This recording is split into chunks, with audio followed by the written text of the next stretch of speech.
Xin chào tất cả các bạn nha. Hôm nay là sáng thứ bảy. Bây giờ thì mình cũng chuẩn bị dẫn hai đứa nhỏ đi ăn sáng và mua lô tô. Nhưng mà hồi tối hôm qua thì mình không có bốc thăm. Thôi ok, sáng nay mình bốc thăm và mình đi mua lô tô luôn ha. Tuần này thì mình chỉ bốc một lần 8 con số. Bốc ra một lần 8 con số rồi để lên bàn cái kịch 8 con số đó là số mấy rồi đi mua. Ok, rồi mình chỉ bóc đúng 8 con số như vậy ha. Thiên linh linh, địa linh linh, cầu mong cho tối nay nó linh, để có 8 con số tự nhiên này nó được linh linh.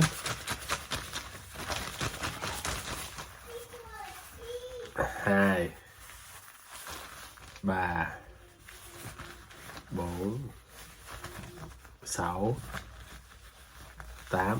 Ok. Rồi, một nắm này á, là 8 con số. Bóc một lúc 8 con số luôn, thả xuống cái kịch. Còn cái bịch này để qua đây. Ok, rồi 8 con số.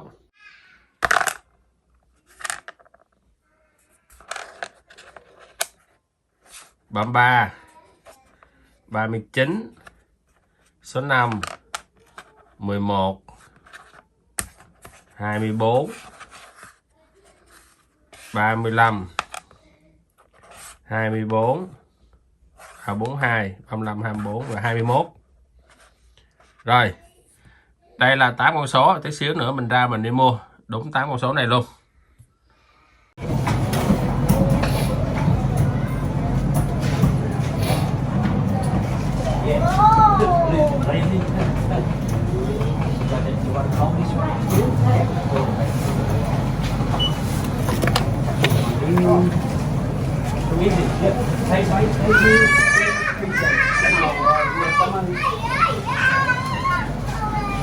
Hello Tâm, khỏe không em?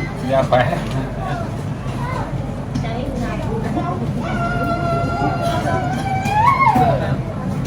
Xã cũng tối ngày ở nhà coi mẹ. Ủa vậy hả? Thì ra mới biết em hả? Mới biết Bữa nay nó thực sự vậy thì sao của anh biết tên em đó chứ. Thì ra là vậy. Anh chiều chị nha. Hãy gọi em hả? Em cũng mua cái này là để nếu mà có may mắn thì thầy có hứa may mắn thì giúp đỡ cho mọi người.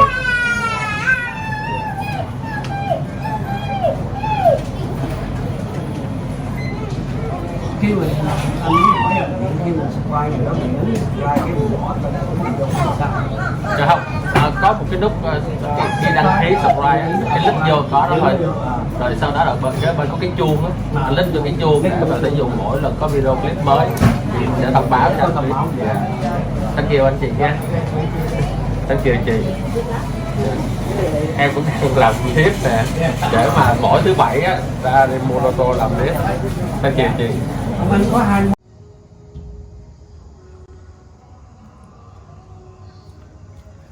Mình mới đi mua về cho mấy đứa nhỏ nó ăn sáng và tờ lô tô của mình đã mua rồi. Với những con số là số 5, 11, 21, 24, 33, 35, 39 và 42.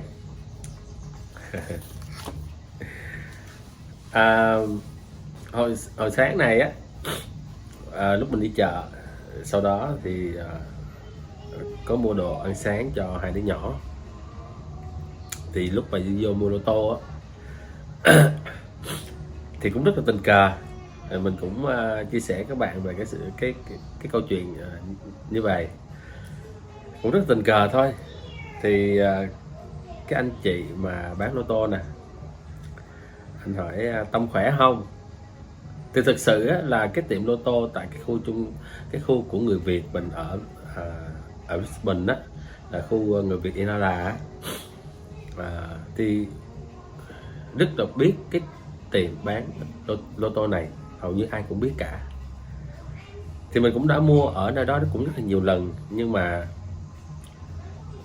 ít khi nào mà mình để ý tới họ hoặc là họ để ý tới mình, cũng như những người khách bình thường thôi.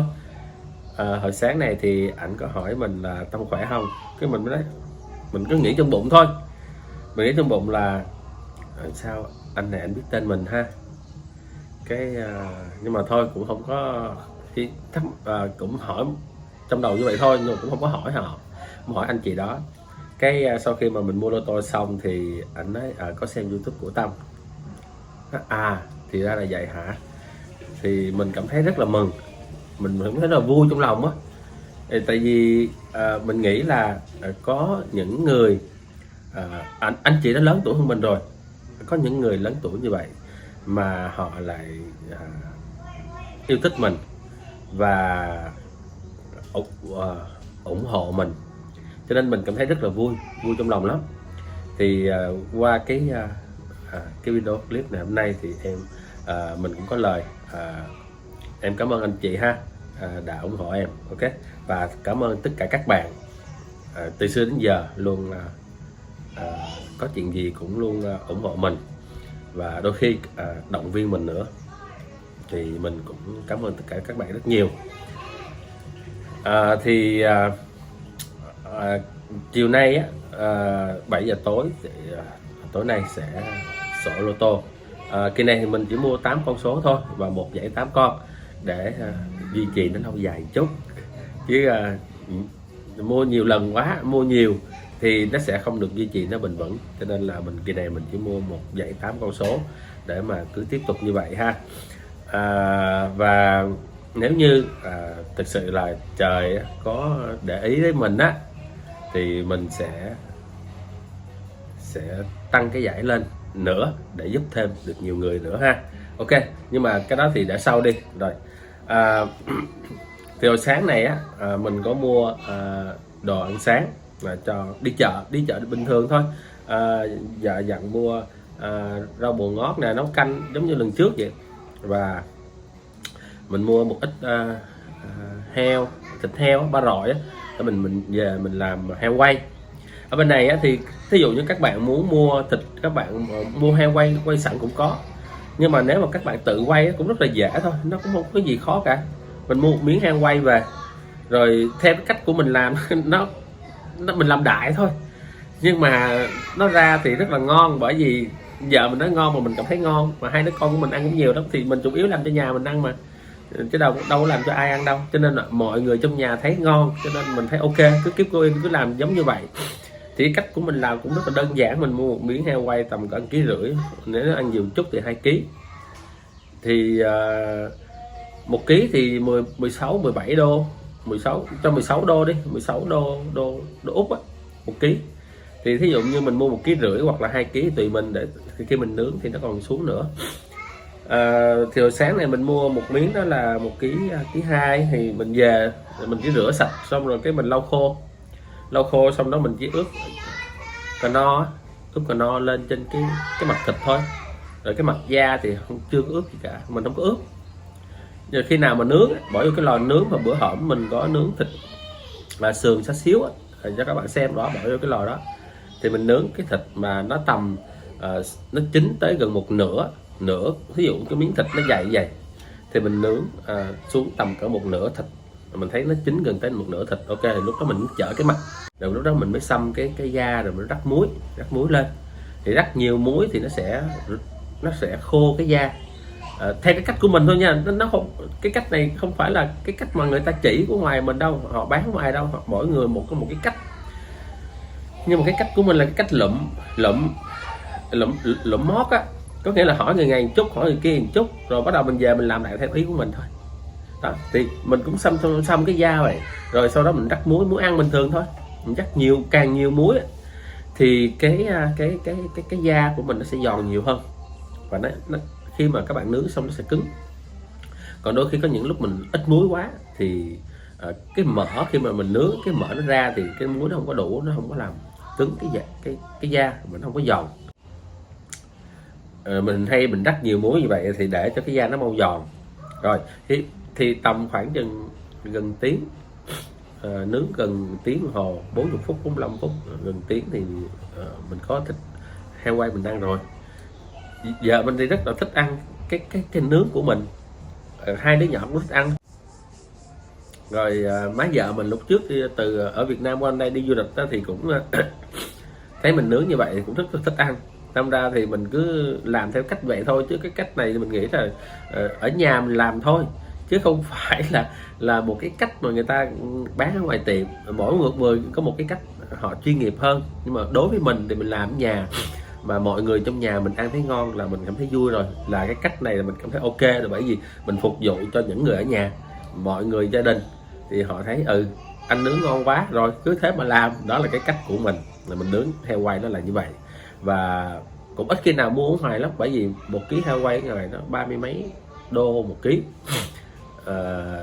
Cho nên là mình cứ mua thịt ba rọi về, cái mình ướp như vậy rồi mình nướng thôi.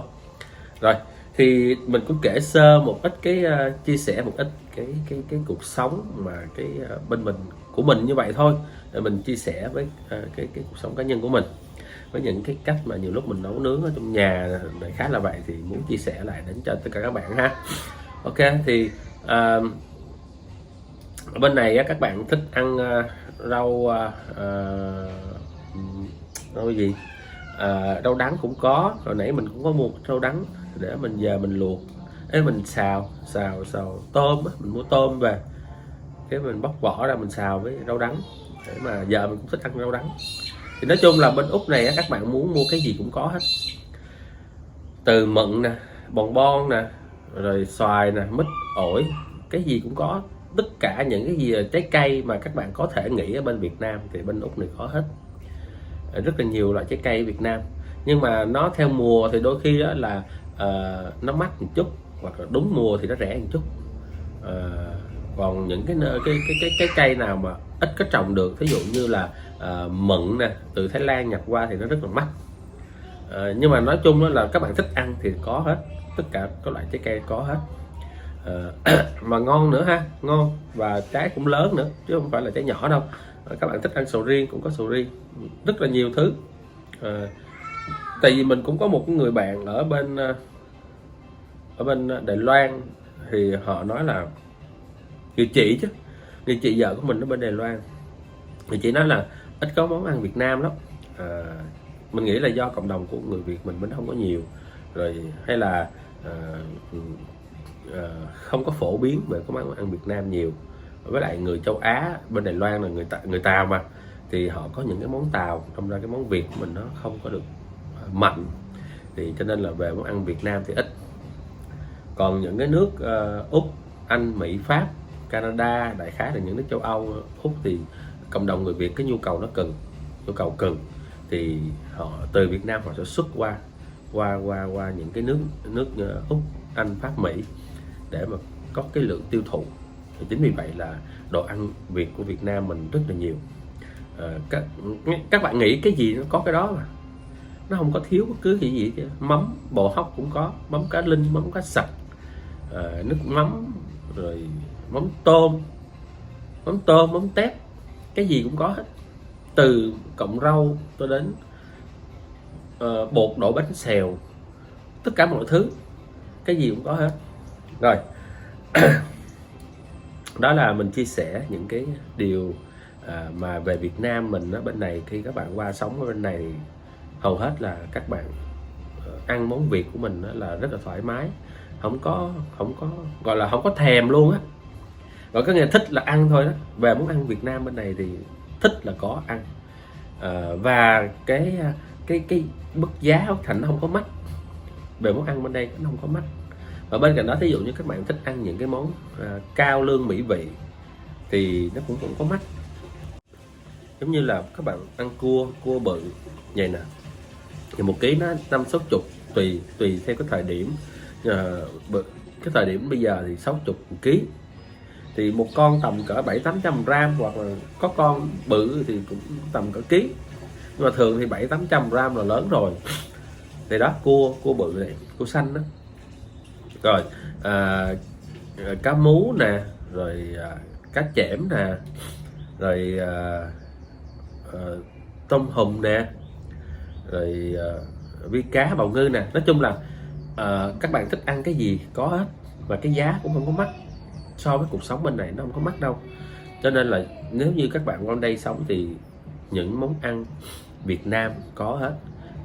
Những cái món gì sơn hào hải vị, mà các bạn chưa từng thử, chưa từng biết thì bên đây các bạn cái khả năng của các bạn có thể mua những cái món ăn đó, nó rất là, so với cuộc sống bên này nó không có mắc đâu, nó rẻ lắm, để các bạn có thể thưởng thức được những cái món mà mình thích, và hoặc là những cái món ăn mà nào giờ mình chưa từng được thử.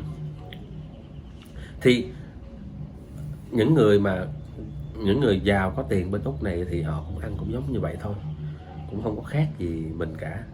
Thì bất quá họ giàu thì họ ở nhà đẹp thôi và xe đẹp chút thôi, chứ so với cái cuộc sống bình thường với lại mình ở đây thì vấn đề món ăn thì các bạn không có gọi là mắc mỏ, cũng như là các bạn không phải là thèm một cái món gì. Ngay cả bây giờ gia đình của mình không biết là hôm nay đi chợ mua cái gì, ngày mai ăn cái gì, tại vì cái gì nó cũng đầy đủ hết. Về nói về đồ ăn thì ở Úc này cái gì cũng đầy đủ hết. Nhân cái chia sẻ về những cái món ăn Việt Nam thì hôm nay mình cũng muốn giới thiệu và chia sẻ các bạn về một điều là các bạn ai cũng thừa biết á, là bánh mì của Việt Nam mình là một ổ bánh mì mà rất là bình thường, bình dân lắm. Thì Việt Nam các bạn biết rồi, một ổ bánh mì đi ra ngoài mua 20.000, trong đó nhét thịt chả, pate, chả lụa, rồi một ít rau, hành ngọt, rồi xịt nước tương, ăn ớt không em? Ăn ớt, ok, bỏ ớt vô, nước tương không em? Ok rồi. Đó thì các bạn ở Việt Nam thì nói về bánh mì thì ai cũng biết về bánh mì hết rồi. Bên Úc này á, khi mà các bạn á, là đi qua bên Úc hoặc là bên những cái nước ngoài Việt Nam trên toàn thế giới, các bạn cái chữ bánh mì nó thành một cái từ rất là nổi tiếng, trên toàn thế giới luôn. Bởi vì cái ổ bánh mì của Việt Nam là một cái món ăn bình dân, ngon, bổ, rẻ mà rất được ưa chuộng trên toàn thế giới. Không phải là ở những nước khác mà ngay cả Mỹ cũng vậy. Xin lỗi các bạn, ngay cả Úc, nếu mà nói về bánh mì là người ta thường biết là đó là của món ăn đặc trưng ngon của Việt Nam. Và cái từ bánh mì khi các bạn gõ lên từ điển, các bạn gõ lên thì cái chữ bánh mì luôn, chứ nó không phải là chữ tiếng Anh nữa mà là chữ tiếng Việt, bánh mì. Đó, không phải là Vietnamese baguette hay là Vietnamese bread hay cái gì đó, mà là bánh mì Việt Nam là chữ bánh mì luôn. Đó, cái từ đó là nó được thông dụng trên toàn thế giới luôn. Cho nên là ổ bánh mì của Việt Nam tuy là nó rất là dân dã mà nó cũng rất là nổi tiếng. Thì á, cái ổ bánh mì này á, nó có cái nguồn gốc do cái người Pháp khi mà tới Việt Nam thì đem cái bánh mì nó tới, mà ban đầu đó là một cái bánh mì dạng bánh mì baguette. Thì của người Pháp mà họ đem cái bánh mì baguette đó qua Việt Nam, rồi họ đã ăn trong những cái cuộc bữa tiệc hoặc là buổi sáng của những người giới thượng lưu thì họ ăn bánh mì. Thì từ từ á, thì sau cái sự việc của người Pháp đem cái bánh mì đó qua, thì những người Việt sau này họ đã biến chế theo một cái bánh mì riêng của Việt Nam, là cái bánh mì baguette. Nó là ở ngoài nó giòn nhưng mà ở trong là đặc ruột hơn chút, và ổ bánh mì nó cứng. Còn bánh mì Việt Nam á, thì sau này được cải biến lại và làm ở ngoài nó giòn nhưng mà trong ruột nó rỗng, và rỗng này á, là mềm và xốp, nó giống như bánh mì sandwich vậy. Nó rỗng, nó mềm ở trong ruột, nó giòn ở ngoài da, để các bạn dễ bỏ thịt vô tùy theo cái vùng miền. Ví dụ như bây giờ các bạn ở miền Nam, các bạn ăn dạng như là bánh mì thịt, hoặc là ở ngoài Bắc các bạn ăn về bánh mì gì đó, pate, xíu mại, hoặc là miền Trung thì thích ăn bánh mì cá mòi, thí dụ thôi. Thì do cái vùng miền và do cái khẩu vị của mỗi miền thì ổ bánh mì họ được bỏ vô cái thịt để mà phù hợp với cái vùng miền đó.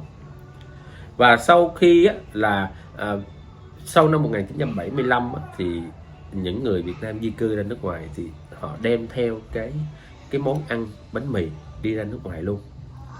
Thì từ đó họ có thể là họ, nói chung là họ, những người nào mà có cái nghề làm bánh mì thì họ sẽ làm bánh mì, rồi họ sẽ bán cái bánh mì Việt Nam cho cái nước mà họ đi tới, giống như nước Mỹ, họ đi tới Mỹ và họ làm bánh mì, họ bán.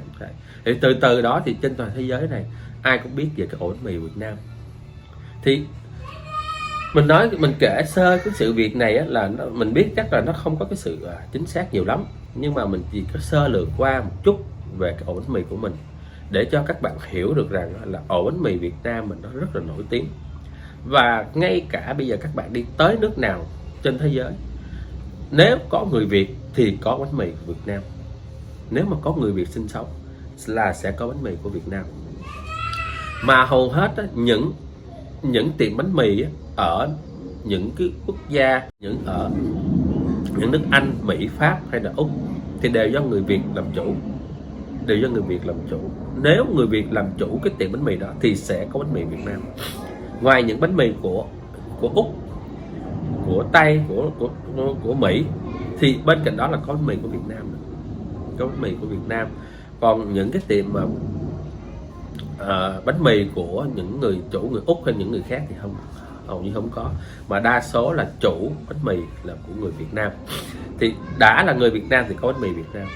Cho nên là khi các bạn đặt chân nơi nào, bước ra thế giới có người Việt sinh sống, có một cộng đồng người Việt sinh sống thì sẽ có bánh mì Việt Nam.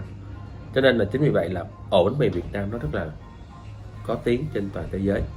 Thì mình cũng muốn chia sẻ một ít như vậy để cho các bạn hiểu được rằng không chỉ Việt Nam mình là những món ăn dân dã bình thường, mình nghĩ món ăn nó rất là dân dã bình thường, nhưng mà khi những món ăn này bước chân ra ngoài thế giới thì nó là một cái tiêu biểu về một cái món ăn, một cái nét văn hóa của người Việt Nam, tiêu biểu về một cái nét món ăn mang đậm tính chất văn hóa của người Việt Nam.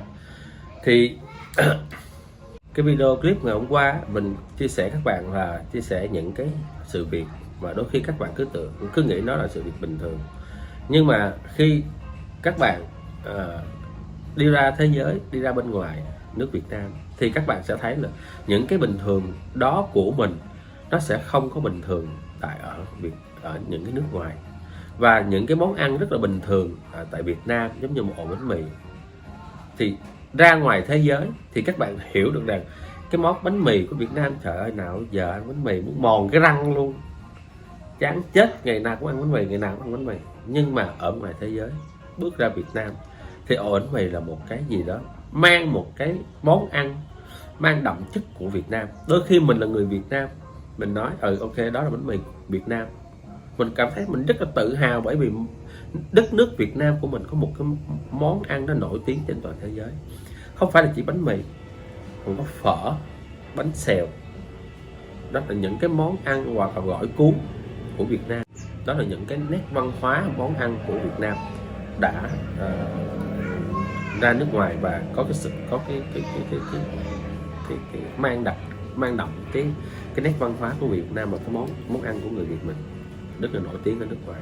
Mặc dù ở Việt Nam mình thấy rất là bình thường, nó không có cái gì gọi là đặc biệt cả, nhưng mà cả thế giới đều rất là thích những cái món ăn này của người Việt.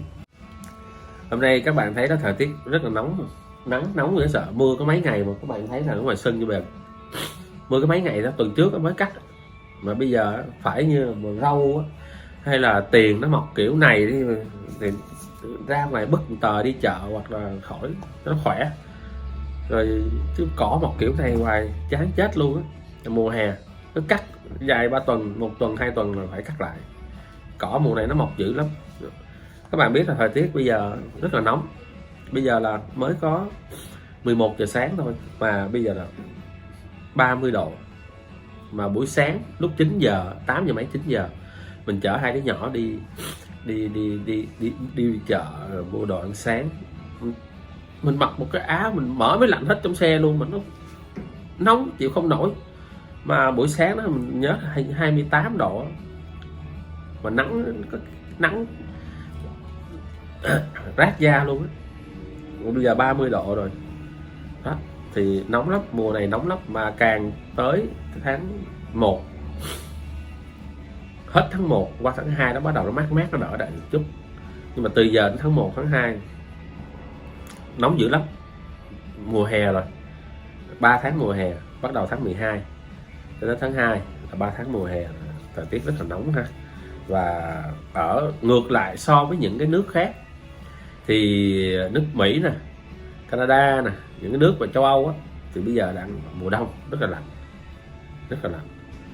Ai mà sợ đông á đi qua Úc ở vào cái mùa này. Và ai mà mùa hè bên Mỹ á, mà muốn lạnh á, thì đi qua Úc. Nó ngược lại hết, cái thời tiết nó ngược so với Mỹ, những cái nước châu Âu. Ok, thì mình cũng muốn chia sẻ một ít như vậy để gửi đến cho tất cả các bạn về hôm nay thì mình nói về một ít chút về cái món ăn Việt Nam,